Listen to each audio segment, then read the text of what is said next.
let's go to work. As barbers, we cut hair and fade all day. This podcast goes beyond the barber's chair and is about the rest of our story, positioning ourselves for success, avoiding costly mistakes, and continuing to grow and thrive as barbers for years to come. Join us as we look at the whole world of barbering and go beyond the barber's chair. Hey guys, I'm really excited about this video here. This is the first time I've done a podcast on video, so trying some things out there. Maybe be a glitch here, something like that, but as one of my mentors once said, if you wait for all the lights to turn green, then you're never going to go anywhere. So here goes. Let's see how this works out here. So my guest for today's interview is Ronald Wada with Ergonami. Now, Ergonomy is a cutting method that is ergonomically designed. Those of y'all who know me know that I'm pretty excited about just trying to take care of my body. I'm schizoparanoid about it. I spend money on the shoes. I put the inserts in there. I've got pads on both sides of the chair, so no matter where I'm standing, I'm on a cushion, not on the floor itself. I have swivel shears to make sure that I'm not hurting my hands while I'm cutting. I'm pretty nuts on ergonomics, but I haven't found very much for the barber world as far as ergonomics goes in the first place. So when I ran across this cutting style and the classes it offers, I was very interested in it. And the more I looked into it, and the more that I started vetting the whole school and vetting more about Ronald himself and about ergonomy, it made sense to just make a podcast interview about it so that we have something out there that's about ergonomics for barbers. So I'm going to get out of the way and go straight to the interview. And here we are with Ronald Wada with Ergonomy. And Ronald, thank you very much for taking your time. I know you're really busy. You got a lot of things going on there. You got some traveling coming up. So really appreciate you taking some time to talk with us here. This is fantastic. Well, it's wonderful to be here. It's the first experience for me. So thank you so much for inviting me onto your podcast. Now, this will be fun. And speaking of first experiences, it's the first time I'm doing this on video. So pretty exciting. We'll see how this comes out. It should be fun. Got to give it a whirl first time. You're absolutely right. So I've seen a lot of things where in the barber world where people talk about take care of your feet. Here, buy these shoes, buy these inserts, stand a certain way, balance everything out or whatever. But yeah, I really haven't seen anything that addresses the entire body, like how we use our body, how we hold our body positioning to reduce our own pain. The whole ergonomics of barbering. Yeah. How did you stumble across this? Well, it was kind of interesting because it was actually an opposite direction, right? That I started ergonomy, and it came from understanding how the scissors are designed and the physics, okay? The mechanics and the physics of how scissors are designed to work, and realizing then that both barbers and hairstylists combined were really never taught any of those nuances. And when they do hear it, they just kind of discredit it, because what's really sad is even, the schools themselves are not enforcing it. Give me a real simple example is, what do you do, Dave, at the end of your day with your combs? The end of the day with my combs? Yeah, you put them in barbers. So correct? It is an eventual step, but I batch file mine. I work very efficiently. So at the end of the day, I've got all my combs there that I've used. I use one comb on one customer, and then I put it into a box of things to be disinfected at the bottom of my station. Okay. I literally take them and grab one of those big basins, scrub them down real quick, with the ship shape, and then I'll hit them with barbicide and lay them out to dry for the next day. Right. But what is the most common jar that's on someone's station? It's a jar of barbicide. Absolutely.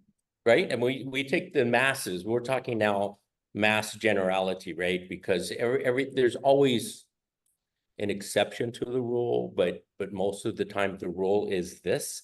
So you're trained from the very beginning, before you ever got licensed, to take your combs, put them in a barbicide jar and sanitize them. You're taught to take your cords on your clippers or your blow dryer and wrap them up, put them away. You have this procedure that you have to do every day that is taught to you in school, which builds you a fundamental base from what to work from. But what do they have you do with the shear? Absolutely nothing. they completely ignore the most expensive tool, and especially in Cosmo world, the most important tool. Because if you took clippers away, all you could do is cut. And so cutting is a foundational thing. And with what's going on with the barbering world, I think the young barbers and older barbers need to realize that long hair is coming back. And you want to know if that's true or not, just watch what's going on in Europe. Because everything that happens in Europe comes across the pond to the United States, right? And that's the fashion that's going on. So long hair is coming back, business cuts, things like that. And you have to start to learn sectioning and whatever. And I was talking to someone else that we were talking about getting involved with the barbering, because now we're looking at other products such as coloring hair on a more regular basis, right? And if you got a lot of gentlemen that are businessmen and they have gray hair, they want to have it, you know, whatever color it is, black or brown, brunettes, whatnot.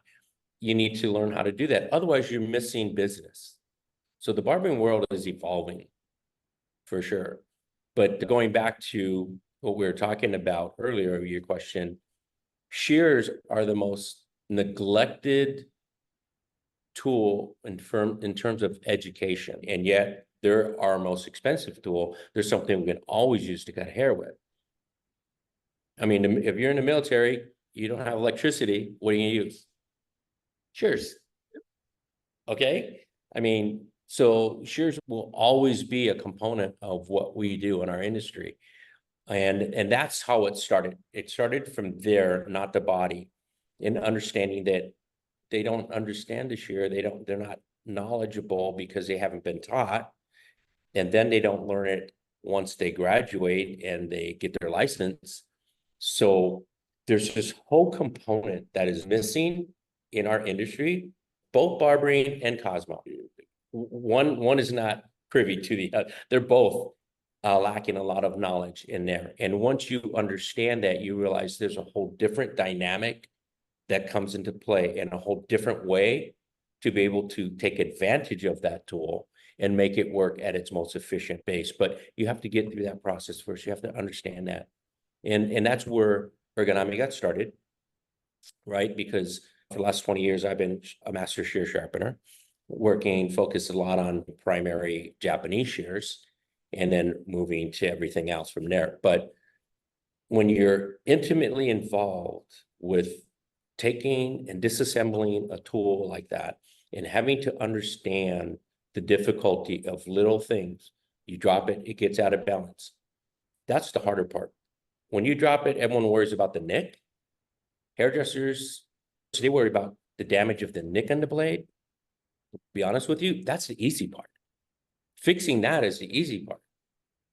The hard part is getting it to functionally work again because it's not aligned right. It's like your car being out of alignment. You got to realign those wheels. That's a different ballgame. Having a blowout on a tire, that's fine. They can they can put a new tire on the rim. But realigning it, you have to be trained and knowledgeable. You have to have the tools. You have to know when that is hitting its mark, when it's perfect. And if you don't do it right, and that person leaves with that car, it's still going to have shaker and vibrate because it's not aligned properly, and the tires are going to wear wrong. So that's kind of what I want to use as a, I guess, analogy comparison between the two. So there's so much more to that shear than what you think, because, well, how does it get out of balance then? Well, what does that mean when it's out of balance? What does it mean, and what do you have to do to get it back in balance? And how do you test it and know that it is right? So there's a lot of technical aspects to this, which can be dummied down with what we do in our class. The very beginning is theory, right? You have to understand why something works the way it does in order to understand how best to use it. And that's the key. And then we got from there, it evolved into, once we created this system, this technique, if you will, we have 5 different techniques, what I like to call grips. The grip has a name, and that name is the technique to that grip. And those 5 grips allow you to perform your craft behind a chair, i.e. barber and or hairdresser without ever straining your body, without ever having your spine out of line, your neck out of line, your arm raised high, the bent wrist, all these things. So again, that's the area that unfortunately you start off in school, they really don't have a system for that. They really don't have a training program for that. So this is one of those things that continue generationally, right? And I could go back and in my class, and you will see this day when you come, which we're very excited, and thank you so much for being interested to come to our class in Tennessee. You will see we're talking back in the 60s and 50s that the same body movement was being done then as it is today. And I will demonstrate that and show you photographs of the most popular hairdresser ever known on the planet, and that is Vidal Sassoon, right? Everybody knows him. You don't have to be in the hair world to know who Vidal Sassoon is. That's when you've crossed over. It's like Tiger Woods. There's people who don't play golf. They don't care about golf, but they know who Tiger Woods is. True. Very true. They don't play tennis. They don't watch tennis, but they know who Serena Williams is. There's people who transcend their industry or their sport and go across everything. And Vidal was one of those individuals who transcended that. And he's a legend and always will be. But if you look at his body, he was great at sectioning. He was great at creating styles like the bob and cutting hair like Mia Farrow and all the famous actors and actresses in Hollywood. But he forgot about the body, which is interesting because he was a master in yoga. And he did that more to help his body last longer because of the strain he was putting it under. You know, when you put it that way, we talk about having 5 different ways to use the shears and why the one way affects the body. It makes a whole lot of sense because I remember when we were in school, and it's still taught. You look around your pivot point, Milady textbooks, whichever one you're looking at. You have your shear. Your finger goes here. Your finger goes there. These go here. This goes here. You do this, and that's what you're taught to do. There are some classes I've seen a couple of schools where they'll sometimes put the like a cup of water on there and things like that, but the movement is still the same. Everything's still the same. And I know when I'm cutting hair, I'm all over the freaking place with this. And I got my hands going into just all sorts of different positions. It's nuts. I remember we had this one girl we were teaching. She bought some cheap scissors, and in that case, I'm saying scissors because those, oh my gosh. And I remember watching her trying to cut, and her hand was literally like this, and I could tell she was just not feeling, and just it was causing her pain, trying to do everything. And I took her to a shear shop after that day. Said, "Hey, pack that stuff. We're taking a field trip right now." And I got her to one of the shear stores here, and she was able to cut a whole lot better with that. So the key is that, we talk about the body, right? But everything has to work in conjunction with the body. Mm-hmm. So if we play a sport like swinging a baseball bat, shooting pool, playing golf, playing tennis, yes, you have to have all your body dynamics work, but they also have to work in conjunction with everything else: the racket, the club, the grip, the positioning, the movement. Everything works and connects from point A to point Z, but we do not connect those things in the hair world. Or let me just say that has been lacking. The knowledge and understanding of how to get from point A to point Z, make everything work uniformly as one motion, is the missing component also. I mean, there's many, but that is what ergonomy is. It's a complete system. We bring you through the entire process. And what you realize is that you then can identify right from wrong, good from bad, and you know it, right? Which helps, because anytime you're trying to learn something, you got to know, what am I doing wrong? But it's still a process that you have to go through and learn to be knowledgeable. Tiger Woods wasn't Tiger Woods from the time he was born. He had to learn that process. Serena Williams had to learn that process, and it's forever a evolution for them in their industry to get better and better and better, right? But in order for them to get better and better and better, they have to have good fundamentals. They have to have a good foundation, just like building a house. I don't care how fancy that house is going to look inside. If you don't have a good foundation, it's not holding up. It's not going to last when there's an earthquake. And so the foundation is the core to build and layer from. And that's part of the growth and evolution for stylists and barbers that go through my program. And they realize that, oh, this is not just a one-trick pony. This takes effort, time, and energy to go through that process and learn and eliminate, like you said, the bad habits. I mean, one of the things that I always talk about in the hair world is probably the most common, and especially it's done a lot in the barbering world, the world that you're in, is palm to palm, which is this. Okay, what is that? That's called carpal tunnel. But that is probably the number one thing that everybody remembers from school, and that is what is taught in school. So they're teaching you how to perform a specific cut, scissor over comb, okay, palm to palm.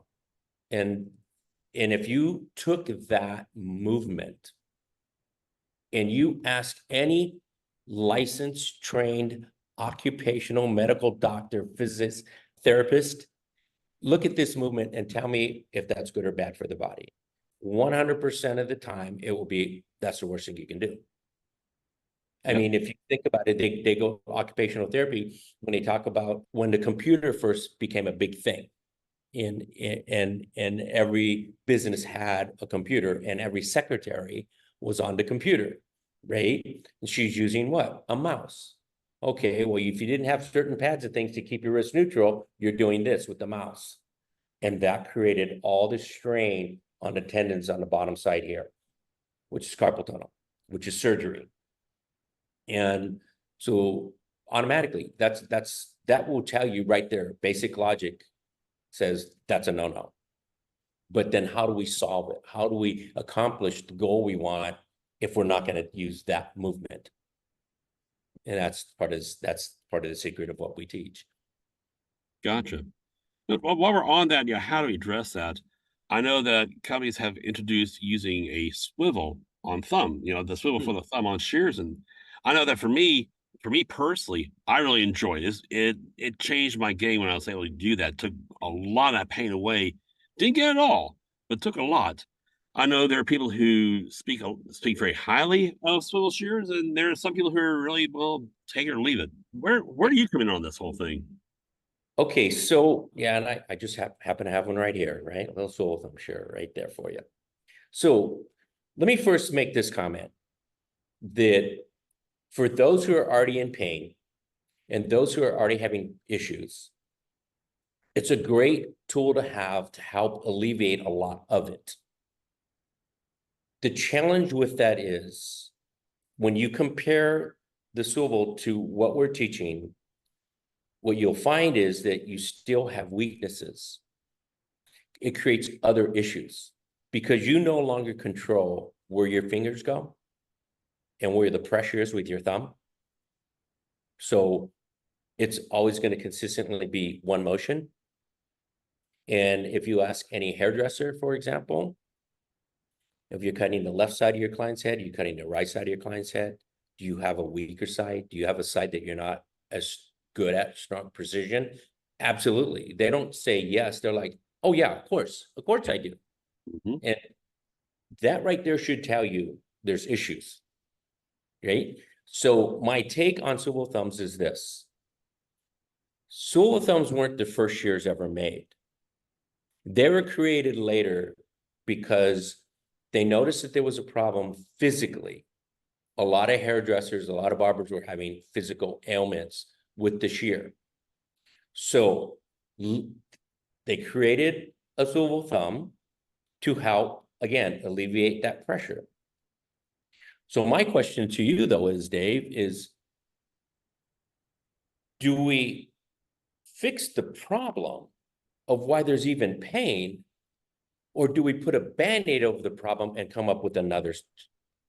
Because we still have other issues, right? We still have other pain in our body. We still have other issues regarding a weak side or side that we're not can't get that balance quite right.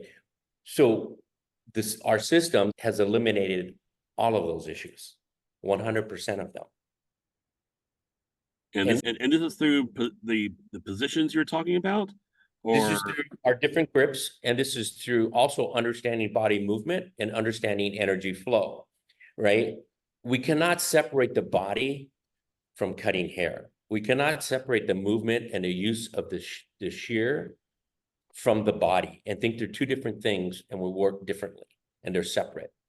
They all work together.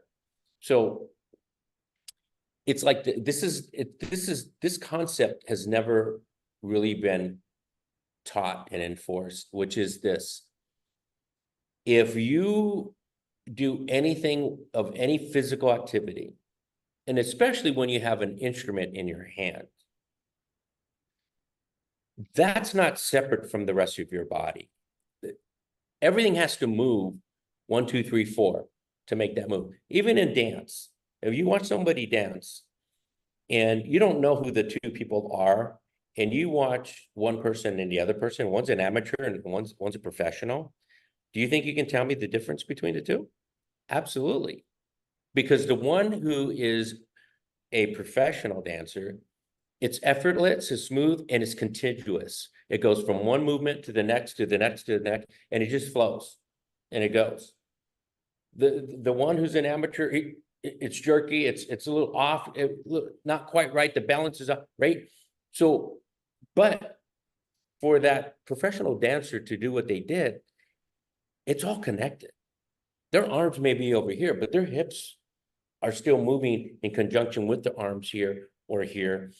And it's like football. It's like any sport. You know, you're going to catch a baseball. There's all different body parts are moving, but they're flowing together. Because if one is off, you're not going to be able to catch that ball right, or you're going to hurt yourself. So everything, it's all the same. So in our industry, we have to go from everything being disconnected to everything being connected. And that's a whole nother concept. But it's reality, because it's our human body. And that's how our human body works and functions best, no matter what you're doing. let me repeat back what I'm kind of hearing in a very big, broad nutshell here. So it's not really so much hold your head up, hold your back up, and hold your arms here and do your thing. It is the entire body that affects every motion we're doing, whether we're cutting hair or swinging a baseball bat. Everything, the entire body is involved. Am Yes. I catching correctly? Yes, it is. What happens, you are absolutely correct, Dave. That's exactly what it is. However, in reality, you take anyone who's been cutting hair for a while, we got to go through the baby steps. Okay. So like I used to be a skier, right? And when you ski, there's 3 different techniques, right? There's snowplow, there's stem Christie, and then there's parallel skiing. To get to parallel skiing, which is the most fluid of all 3, and looks like it's just all one component, your body looks like it's moving just as one piece. You have to first go through snow plowing and learn how to master snowplow. So then I can start to learn how to master stem Christie. And then from stem Christie, I learned how to master parallel skiing. It's a process. So even though, yes, it's all one contiguous movement, you first have to learn the grip. You have to learn how to hold that shear. You have to learn the positioning, whether you're doing 180 elevation, 90-degree elevation, 45, 0 elevation. You have to understand what is the correct techniques and the correct movement for that. Once you get that down, then then the body comes into play. Then you start to find where the body needs to go, because that's part of what the training is, right? So one part leads into the next, it leads into the next. It is a process. You know, I'd be lying to tell everybody, you come to my class and in 2 days, you're going to be a whiz. Right. No, that doesn't, that's like saying, come to me for my skiing and in 2 days, you're going to be great at skiing. And that's not reality. Unfortunately, it's not. But the problem is I have to break the habits that these stylists and barbers are in. I have a really good friend. His name's Daryl. He lives in, which is the west side of Honolulu, or Oahu, the island of Oahu. And his mother has owned Fantastic Sam's since she was a young girl, and had them in California and then in Hawaii. And he's been in the business, I don't know, geez, probably 30 something years. And he gravitated to being a barber as opposed to a hairdresser, right? And for years he thought, well, I don't see how ergonomics is going to help me because I'm a barber. I'm not a hairdresser. And I said, it doesn't matter. You're cutting hair. He finally came and was blown away. Now he's a believer, and that's all he does is he practices ergonomy 100%, and he's really done well in his game. But then I had to start, once he started understanding the techniques with the shears, then I had to get him into his body positioning. And then what was interesting is he equated his body movement with boxing, because he just practices boxing. And in boxing, what do they always say? Look at his footwork. Look at his footwork. Look at the guy's footwork. Even though he's punching the guy in the head with his hands, look at his footwork. His footwork gets him in the right position to do the right punch and get the energy to flow. So again, it's everything's connected, right? So once he started understanding the boxing concept behind cutting hair, everything started changing for him. And he looks amazing when he cuts hair. Like, you're just like, wow, it's effortless. It's like he's not even trying. So yeah, so that's how the body connects with what we teach and what ergonomy is all about. So it's a complete process. Now, that being said, if we take someone who is a student in school and they come to our course, we can get them to accelerate their learning very, very quickly. And the reason is, it's not because they're any smarter or any more talented than anybody else. It's just the fact that they don't have to deal with a lot of bad habits, right? So they're a blank canvas, and we can take them and mold them, and they become great very quickly. And we have one of our certified instructor, her name is B, and she is one of those that went through the process from while she was still in school, and then came through the process to being an instructor for us. And a couple interesting stories about her, if you don't mind me saying. As long as we don't mind, we're good. We go good. Okay. Dang, I don't want to bore anybody out there. I hope the audience. But when she was in school, her head instructor had come to our course along with 3 of her fellow students. And after the 2-day class, they enrolled to our academy for on continuing education to start to master the techniques. And about 3 courses in, the instructor came to me and said, you know, Ron, she said, you're not going to believe this, but the girls that have been coming to your class are literally blown away all the other girls that are on the cutting floor, and they all started at the same time. And the girls that were on the cutting floor could not understand what they were doing and how come they had so much more confidence and they were cutting so much better than them. So again, it goes back to everything, the body, precision cutting, being a better cutter, confidence, everything changes. It's not just one thing that you learn and get better at. It touches everything that you do. And especially for hairdressers, they're blow drying, they're flat ironing, they're coloring, they're shampooing, all these different things. And ergonomy influences all those other things they do behind a chair. It's not just cutting. And that's the most amazing part about ergonomy. And what excites me and my team a lot is that they see all these different things, how it positively affects what they do behind a chair. And they get so excited because it's new, it's revolutionary, and they're not hurting anymore. And that's the goal.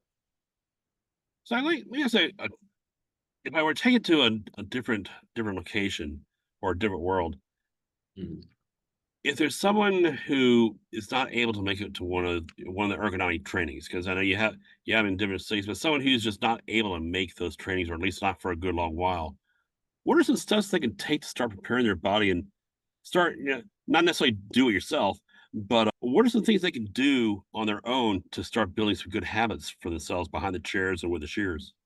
I would say probably one of the biggest things, and this is 2 parts, right? So one of the biggest things to answer that initial question is not to stand directly behind your section. So we are always taught to stand exactly where we're working and not move outside of that box. And we shift and we move, and we shift and we move, but we're always in that same spot. Well, if you are in that spot and you're moving and you're shifting left side of the head, right side of the head, and you're moving like this, and you're always in that one spot, you're in a box. And when you're in a box, you cannot, and you're not allowed to get out of it. And in your head, you're not allowed to get out of it. Guess what? You're stuck. You're in a box and you're not going to be able to do anything. So the first part is understanding that you want to get out of the box. Easier said than done when you don't know how to get out of the box and what to do. Well, where do I go? How do I get there? Right. So, for anyone to really understand how to get out of that box, they got to understand everything else. I'll kind of attribute it back to baseball. And let me grab something for you. I'm going to run off the camera real quick and let me grab something. All right. Voila. I just so happen to have a baseball bat, right? So let's talk about the body for a minute, right? And take your question to a different angle. So if you are going to swing a baseball bat and everything that you do when it comes to the body movement and the rotation of the hips and the stance and your balance and everything, if everything is perfect, but you forget one thing, it doesn't matter. If you don't have the right grip on that baseball bat, I don't care how perfect everything else is, you're never going to consistently be able to hit that ball properly, right? And so through ergonomics, I was a terrible baseball player, but then I never had coaches, that taught me how to do things. But, if you grab something, normally this is how people grab something like this, because they're going to hit someone or bang on somebody. But in baseball, you have to align these knuckles. And what happens is when you align these knuckles, look what happens to my elbow. They go in. And it feels very awkward having to swing like this. But then you realize that the swing and the power doesn't come from your arms. It comes from your body and from your lower body, and then transfers the energy up to your upper body, and then transfers it to the bat and transfers it to the very tip. So I can hit that ball. And if I'm going to bunt, I'm not holding the bat like this to bunt.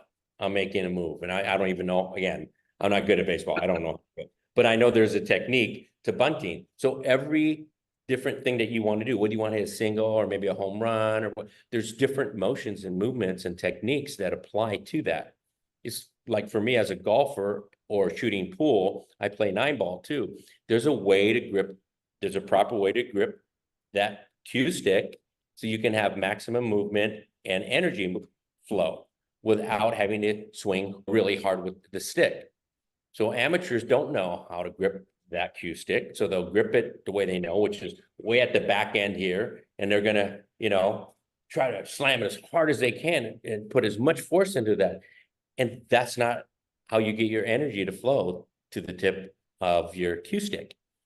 And that is why it's probably one of the very few, if only sport that I know of, a physical sport that has nothing to do with strength. It has to do with finesse and technique.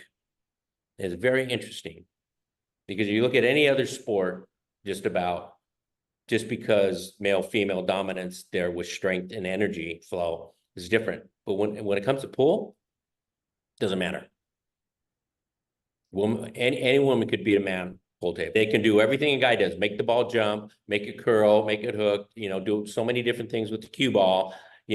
Break the rack and make balls go in and do everything with just as much as a man, because it's energy, inertia, flow.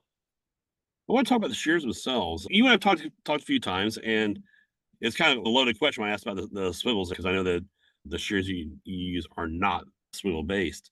What makes these shears that you like so special when it comes to working with the ergonomic techniques? And also, can these techniques work with other shears anyway? Oh, yes. The techniques can work with any shear. There's always, and let me just grab one here real quick, if you don't mind. Excuse me. Sure. Is it? Yeah. At the risk of creating an infomercial, that's what we're trying to do. But I'm curious about this. I, Okay, I know so we'll be seeing these things here in a couple of weeks anyway, but I'm just curious about it. I'm going to answer that two ways. I always, if you notice, I always have two answers. So first part of the answer is this. If we go back to Serena Williams, right? And she went to like Cabela's or Bass Pro Shop or Sports Authority or any, and went and picked up a tennis racket out of there. And you and I were on the other end of the court, she'd kick our ass with that tennis racket right off the rack because she's that good. Right. Okay. But the question is, will she win Wimbledon with it? Is she going to play her best game with it? And the answer is absolutely not. So there's a fine line between any shear and manipulate and using them to the best of their ability based on how they fit you, right? There's two different things. So the answer is yes, you can learn ergonomy. You could use any basic shear without a swivel thumb and do good with it. And the better your techniques, the better you get at it, the better you'll be. However, there are fundamental differences that help make you better. And that handle and the finger holes to the handle are the secrets to making it fit and work better with ergonomy. But let me give you an example of something, right? So this is a basic shear, right? Non-swivel have what we call a tang. Every shear has one, correct? Most of yeah. Yeah, every shear that you buy has one, whether it is a fixed tang that's molded into the handle, or if it is one that's a screw-in that you can take off. Well, what did they teach you in school about it? How many hairdressers, and I can tell you again, for 20 years servicing and sharpening their shears, I can tell you how many do not have them. It gets in my way. I don't need it anyways, because they really don't know how to take advantage of this. And how many times do I see a stylist doing this, even if they do have the thing? Right. They're doing this, right? Well, let's go back to logic, right? So logically, why in the world would every single manufacturer across the globe, in every country, whether it's Japan, Korea, Taiwan, Germany, the USA, every single one of them put a tang under the shear? Well, why aren't we taught what it's for and how to best use it? Right? So part of ergonomy is understanding what this is and how to take an advantage of it. Because in the grip and the technique, this becomes a major player. Anything else about it structurally or anything like that does that, or I'm sorry? is there anything else about it from a structural standpoint from the shears which makes it work better for you, or? With ergonomy or as a hairdresser, the problem is if you don't know what it's for and the purpose of it, it doesn't matter that I tell you. Makes sense. Okay, so I could give you all the answers to your questions. The challenge is not the answer. The challenge is, what are you going to do with the answer? The why is almost more important than the how. Like, why do I have to learn how to make my bed every morning? It's more important than how I make my bed.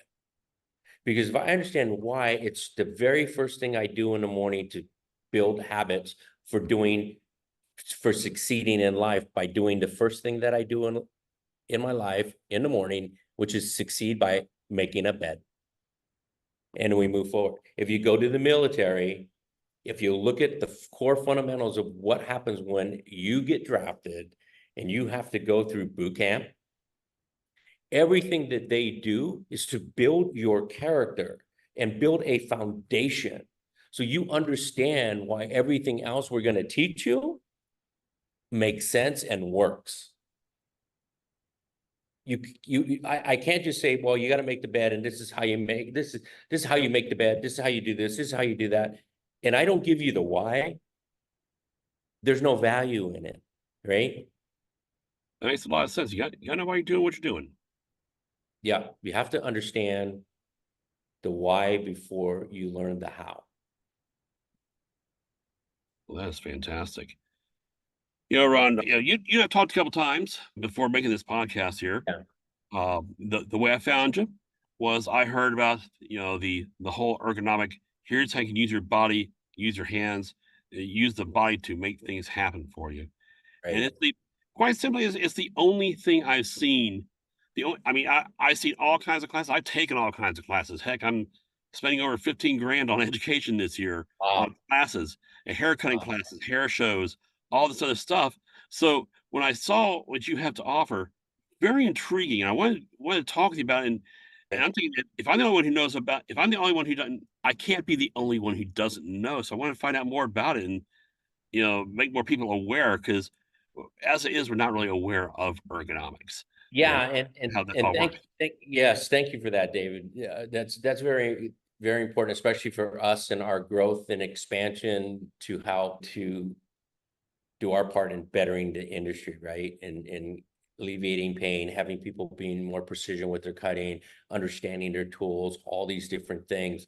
So we just now are starting to do our social media stuff. I have thousands of photos and hundreds of hours of content because of the fact that I've been doing this for over 10 years, right? But I've been a one-man show for a very long time. I finally built a strong team, and I have a team right now of 8 hairdressers in 4 different states. I have 3 in Arizona. I have 3 in Nevada, Las Vegas.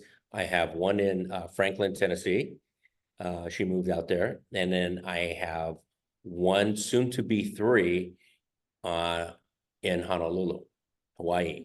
And that, my Hawaii team is actually growing at a really fast clip. So I may have a bigger team in Hawaii than I have anywhere else, which is kind of interesting, right? There's a strong possibility that we can be going to the island the end of next year, Dave. So I will definitely keep you abreast of that one. But so the hardest part, to be very honest with you, the hardest challenge for me and my team is to get barbers and hairstylists to embrace the fact that things can be very different than they think that they are, and it can work. And this is what I call a paradigm shift. And it's something that I teach at the beginning of my class, right? That's the first thing I talk about is a paradigm shift, because you're going to come through and you're going to think you're going there already knowing everything and that you're just going to learn 1 or 2 things from Ron. When the reality is you're going to find out that everything you thought you knew isn't what it is, and that it's complete change from what you do know and what you have been practicing. And I don't want to give away a secret that I had in that I'm going to do in Tennessee, because I want you to be surprised on this one, right? Sure. Because I know you're going to get a chuckle out of Dave. You're going to just really, you'll be laughing the loudest in class. You'll just be like, oh my gosh, Ron mentioned this and now he did it. But I will use a different analogy, okay? Because the analogy I'm going to use in Tennessee's purposeful, cute in the word cute, and comical and humorous, but very a matter of fact. So I'm going to use a different analogy. 1492, they sailed the ocean blue, right? We learned that in school. That's Christopher Right. Columbus discovering new land. Okay, now I know there's flat earthers out there, but if you really know your science, you understand. You talk to any pilot, they will tell you, no, the earth is not flat. I'm flying the damn plane up there. I know. And we got thousands of pilots, right? Right. Okay, so that's another topic, right? But in 1492, if you were Christopher Columbus and the King of Spain gave you,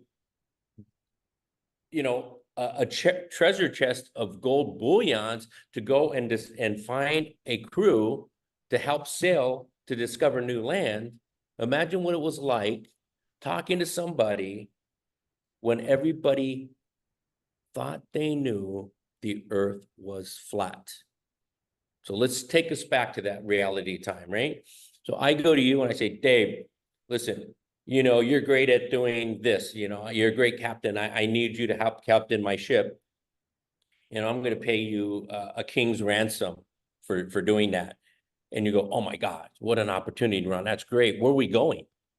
And I said, okay, well, you look out there, you see the, you see the water line. We're going to go past that water line. We're going to discover new land. And you're going to look at me and you go, what are you, crazy? I have a Right. wife, 3 kids. That's a suicide mission. Everybody knows the earth is flat. That's reality back then.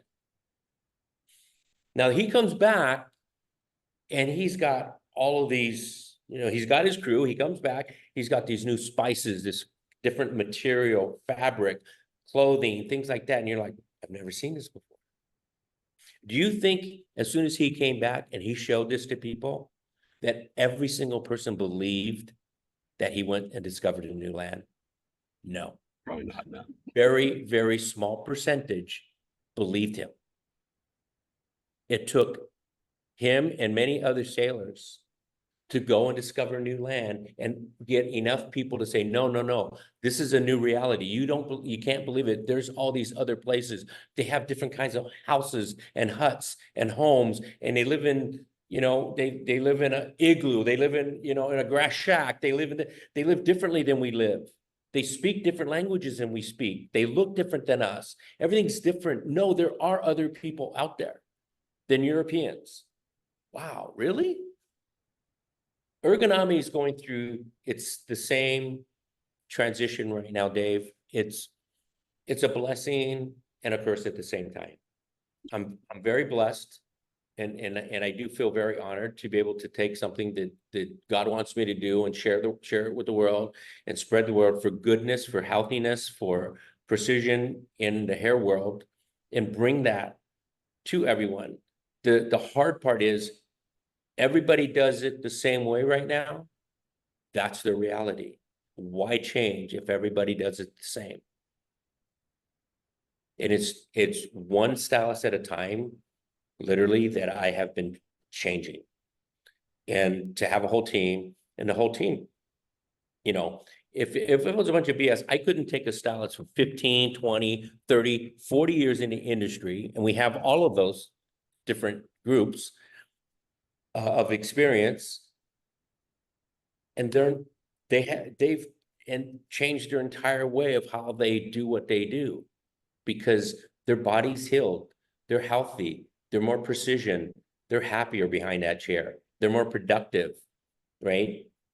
They don't go home at the end of the day hurting and in pain and then having to deal with the husband or the wife and not having the best attitude, right? Because they're grumpy, because they're in pain.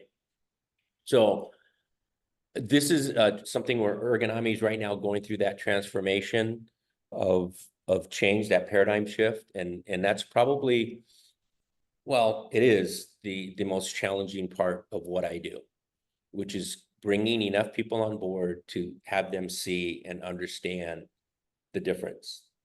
And once they do experience it, they don't go back to their old way. They'll never go back to their old way. As a matter of fact, you ask anyone on my team and in my instructors, hey, show me your old way. Like, I don't even remember. Like, I don't even want to think about it, So, but thank you for asking me that question, because that's a really important one.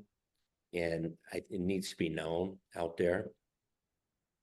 Yeah. Talk to me real quick about the workshops that you do. I know they're 2 day. I know they're hands-on. Talk to me about it real quick. Just give me an idea of, or to give the listeners a quick idea of what it is that you do with these workshops. Well, it's extremely comprehensive, right? Because you learn the theory to understand the elephant in the room. And this is the elephant in the room. What do we know about this tool?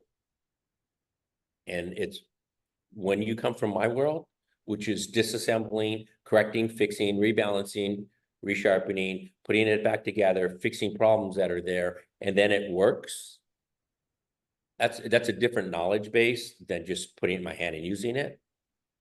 So when you understand the complexity of how this is made, which is why, and again, we go back to the industry, why is it difficult to find a really, really, really, really good master sharpener? Someone who really knows what they're doing and doesn't mess up the shear. Because the ones that are really good, when you put it in your hand, I'm going to tell you what, you experience it with someone who really knows what he's doing, who's a real master of his craft. Number one, the first time you put it in your hand, you just open and close it. When he hands it to you, it's going to feel like it's brand new. True. That's the first.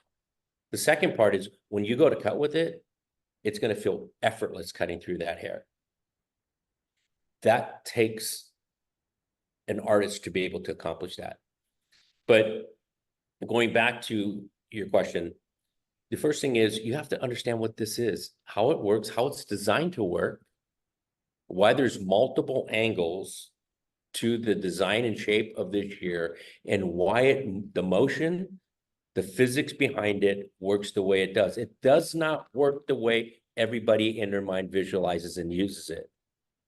Because they visualize and use it like a scissor, a paper scissor. And that's not how they're designed to work. And that's not how they work.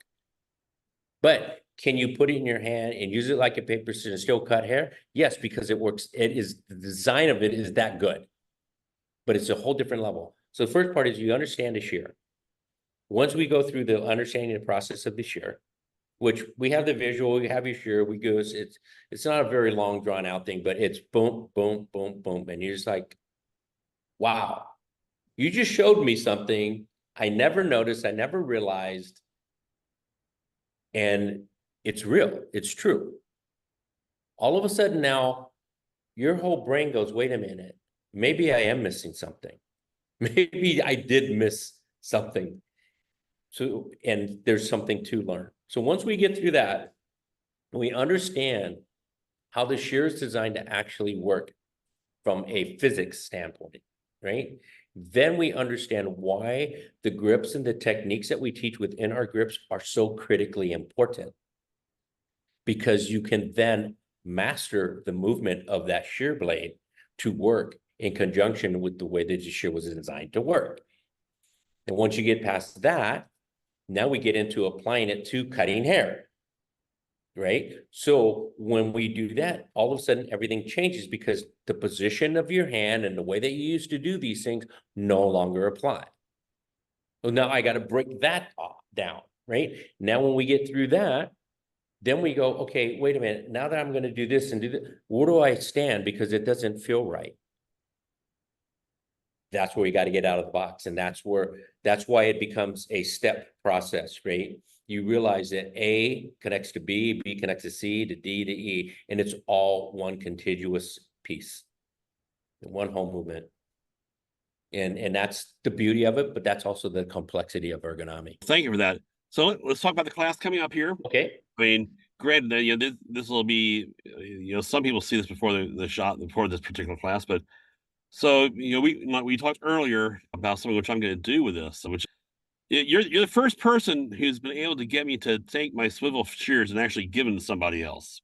So I'm looking forward to seeing how this works here because I'm one of these guys who I'll defend the swivel shear. I mean, I am team hashtag swivel shear because I see what it does for a whole lot of people here. So for me to give those things up and hand them to you at the beginning of the class, I know you're getting back at the end. I know you're doing that. Those are some pricey shears. So, but I know I'm going to take the class with your shears. And I don't know, you'd asked about the size and the left hand, which I totally appreciate that. So I'll be going through the whole class just using those shears without that. So I'm really looking forward to that. And then afterwards, we're gonna actually have a chance to sit down. I'll be able to share the experiences which I had, with the class, ask you more questions about the whole theory and just and so I'm really excited about seeing how this whole thing comes together, though. Yeah, there's a couple things here. What you just said that it's very exciting and made my mind think about other scenarios and situations. So as far as for you and your training for the next few days, what makes you very, very unique is the fact that you are a left-handed hair cutter, Dave. And I'm gonna,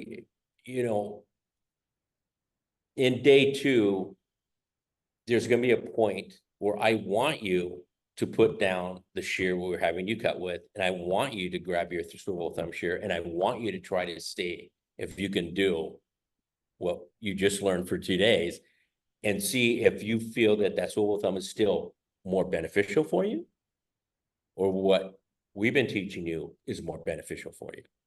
That'll be a very interesting situation, right? I mean, of course, I'm confident I know what the answer is going to be, but I think for yourself, you're going to go through that experience. You'll get to experience that for yourself and see, like, oh my gosh, this is changes the whole game. We talked about what the class is and what you're doing with the company with Ergonomy and the service that you're providing for barbers and hairstylists. Yeah. I don't know, is there anything that we haven't talked about in this episode that you want to cover? Gosh, there's a lot of things I could talk about, such as we have a mapping program that's part of our training. So you actually learn how to map out a haircut, just like we have GPS now, but back in the days, you had to write how your friend would get to your house, right? Or you'd have to write down how to go from point A to point B, or read a map, right? A paper map on how to get there. So we have a mapping program to help accelerate your learning because we have terminology and understanding about body positioning, so on and so forth. It's very comprehensive. So there's so much more to it that the 2 days, no matter how long you've been in this industry, how long of a veteran you've been behind a chair, barber or hairdresser, no matter how much you know, there's a whole nother world out there that you didn't realize existed. And you'll be very excited about it because you're going to say, wow, this is cool. This opens up a whole new door of things that are possible. And the possibility at the end of the day is precision cutting and no pain with your body. Right. If someone wants to get in contact with you or reach out and learn more about what you're doing, what's the best way for them to contact you? Well, the best way to reach out to me is to go to my website, Ergonomic. There you go. And I want to apologize to your audience because I've been sipping on water here with my flask, but I live in the desert and it's 101 degrees. There's 11% humidity. And if you don't stay hydrated, you're going to shrivel up like like a lizard. So you have to constantly drink. You got to constantly do that, stay hydrated. So it's important. But so you can reach out to me at ergonomy.com, and under information, you can just email me there. And then I can reach back, and I also have contact information, phone numbers and things like that too. We also have Instagram at Ergonomy, right? And we're on TikTok too, and Facebook as well. But the best way to reach me is just go to my website and just click for contact, and then go to my information page and send me an email. Excellent. And I just want to take a moment and just kind of acknowledge, I kind of did already, but I just kind of want to acknowledge you for, just bringing this out to barbers. We are only taught one way, Yeah. at least in the schools and formal training. And some of us are lucky enough to find other ways to work around it or ways to deal with the pain, or just some of us are lucky enough to find some solutions here along the way, but a lot of us don't. I know one barber who I respect a whole lot who had the whole surgery months ago, and they re-put his arms, basically took him out from behind the chair for months. And but the surgeon did a great job. He even lined up his tattoos on his arm really well. So fantastic job with that. Yeah. I know another one who his rotator cuff, it would just he had to go and get that all worked on and go through therapy. Heck, my wife's been cutting hair for years, and seeing her go through some of the pains that she's gone through because she's lifting hair tools all the time. I think I just want to acknowledge you for bringing something like this to the barber world, because we need something like this. So I just want to Oh. want to make sure I put that out there. What can the barber community do to support you? See what it's about. See that there's a whole different way you can approach things. I mean, that's the best way because, you know, I kind of look at it like this. It's like evangelizing, right? It's very evangelical in that to have that paradigm shift, to realize that there's a whole nother way I could perform my craft that I never knew existed. Because if you think about this, Dave, at the end of the day, this is for you. This is for the barber. This is for the hairdresser. This is not for anybody else. It's not for your clients. Your clients will benefit you being healthier and happier and not being in pain and moody. But at the end of the day, who ultimately wins? The guy who had that rotator cuff surgery, the guy that had that hand surgery, all those things, they didn't have to go there. We're the only cutting system that if you go to my website, you will see that it is endorsed by licensed professional medical therapist, occupational therapist. All of that's there. I don't hide anything. I thank you, Dave. Again, I cannot thank you enough. You have no idea what it means to even be on this, even if 10 people see this podcast and it touches them to say, wait a minute, okay, this Ronald Wada guy's speaking a big talk. Let me check it out. Even if they just sat and did a look and learn. Your two friends, if they would come just even for the look and learn, I will guarantee you, they'll be like, oh, I get it now. I understand why. But you have to experience it. And I'm very excited that you are, because our conversation after the class is going to be really interesting. You're going to have a whole different perspective, because you're going to actually experience and understand what it is that ergonomy is and what we're teaching. And just knowing your personality, I think you're going to have a lot of fun with this. You're going to be very excited. It's going to pump you up, a whole new infusion into, something you've been doing for a long, long time, right? Yeah, well, you know what? I don't know how many people know this. I am a late bloomer in this. I came into barbering. I literally got my license before the month before COVID shut down the world. Wow. Yeah. So for me, it's still all sparkly new. Hey, check all these things out. It is amazing to just see just how big this industry is and how many ways it can help people. So, yeah, well, I keep thinking things keep popping up in my head, Dave, and I apologize, but we even have some clipper techniques that we teach. We have some comb techniques that we teach. There are so many other ways that we can perform our craft without straining our body. Yeah, and I think you mentioned that you got a left-handed barber coming in to help teach a class here. I'm gonna be all over there. Oh yeah, I have two of them. That's going to be funny. They're going to swear I'm part of their head. Yeah, yeah. Her name's April, by the way. I'm going to throw it out there. Her name's April, so you can pick April's brain all you want, and she'll tell you, right? Being a barber, she knows. She's been a barber for a long time. She has owned 2 barbershops. She still has one in Nevada, and she flies back and forth from Franklin and does that.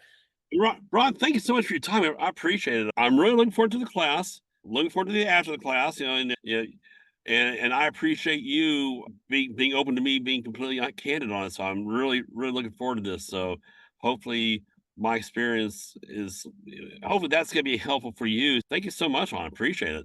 Well, thank you. Tell your audience to take a chance on healing their body by coming. But thank you again, Dave, for allowing me to be here on your podcast, and especially being on your first video. Wow. Yeah, I'm pretty stoked. Pretty stoked here. Special. All right. Well, thanks so much. I'll talk with you soon. Okay. Thank you, Dave. That's it for today's episode of Beyond the Barber's Chair. I put links for my guests and for anything we discussed in the description. I hope you got something great and that it helps you as a barber and in life. If you like the podcast, I hope that you will tell a friend about it and subscribe so that you don't miss any upcoming shows. I'll see you next time as we go beyond the barber's chair.